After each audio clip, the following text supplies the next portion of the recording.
Selamat malam. Perkenalkan nama saya Jenson Tuka, kelas A, NIM 1903030021, semester 6, Prodi Sosiologi. Dalam tugas Sosiologi Politik, saya akan menjelaskan sedikit.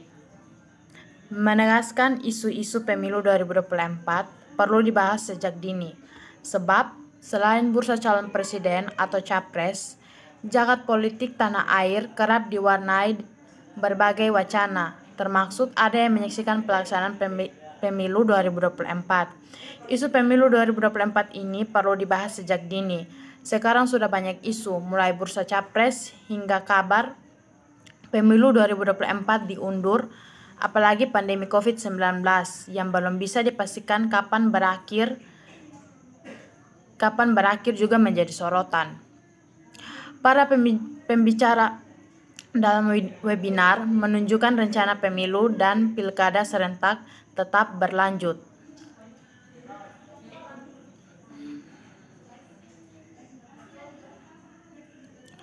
Ketua Komisi 2 DPR Ahmad Doli Kurnia Tanjung mengatakan pihaknya bersama Kemdagri, KPU, Bawaslu, dan DKPP telah membentuk tim kerja bersama. Hasilnya rumusan dan desain pemilu 2024. Rencananya pada Senin 6 September 2024, tim kerja bersama akan menyampaikan hasil rumusan dan desain pemilu 2024 dalam rapat kerja Komisi 2 dengan pemerintah. Pihaknya mendorong agar dilakukan evaluasi pelaksanaan pemilu sebelumnya. Misal pada pemilu 2019, pemilih dihadapkan pada 5 kertas surat suara di bilik tempat pemungutan suara atau TPS.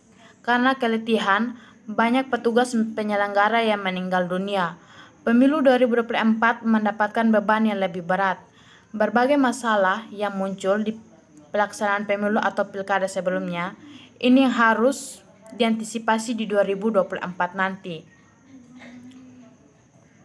Sementara itu, Dirjen Politik dan Pemerintah Umum Kemdagri Bahtiar mengatakan pihaknya optimistis pemilu 2024 akan berjalan lebih baik. Terkait masa pandemi COVID 2019, pihaknya meyakini pemilu tetap bisa dilaksanakan. Kuncinya adalah keberhasilan program vaksinasi. Sebagai besar masyarakat sudah mengikuti vaksinasi dan sekarang sudah digalakkan vaksinasi di berbagai daerah.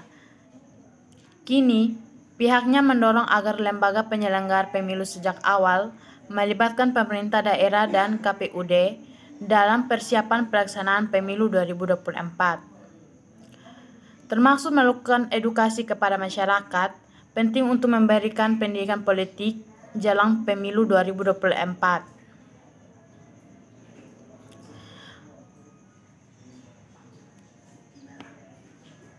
Anggota Badan Pegawai Pemilu Bawaslu menyatakan mendorong 7 rekomendasi terkait pemilu 2024. Pertama, membenahi kendala regulasi dan payung hukum pemilu yang masih tumpang tindih, tidak jelas, dan multitafsir. Kedua, mendorong perbaikan manajemen penyelenggaraan teknis dan penyelenggara pengawasan pemilu. Ketiga, mengoptimalkan koreksi administrasi terhadap akibat dan muncul dari tindakan pelanggaran hukum pemilu guna memulihkan hak-hak peserta pemilu dan masyarakat serta mengembangkan integritas proses dan hasil pemilu.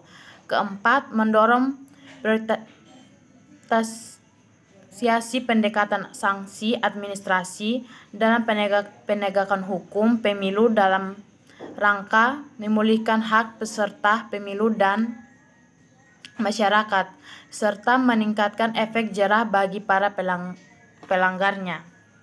Kelima, sisi logistik, di mana pihaknya menilai perlu ada pemberian akses ke Bawaslu dalam perencanaan pengadaan dan pendistribusian logistik. Pengalaman pemilu sebelumnya, akses ini menjadi polemik dalam hal teknis. Isu lainnya adalah desain sistem penegakan hukum pemilu dan pilkada, di mana sistem saat ini sangat rumit, berlapis, dan saling mengunci, sehingga sering menghasilkan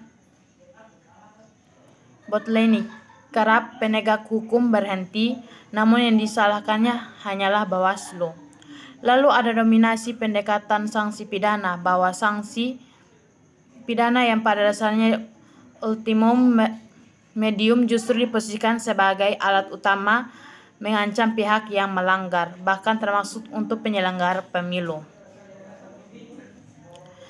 Ketujuh adalah isu krusial kewenangan seperti batas waktu penanganan penyelenggara pemilu yang 7 plus 7 hari kerja, sementara untuk pilkada hanya 3 plus 2 hari kalender, hingga dispartisinya jauh. Begitupun soal hukum acara persidangan. Dalam pemilu ada aturan soal objek dugaan penyelenggaraan administrasi, sementara di aturan pilkada itu hanya terkait perilaku seperti politik uang. Jadi penting diperjelas apakah nantinya disamakan antara pemilu dan pilkada.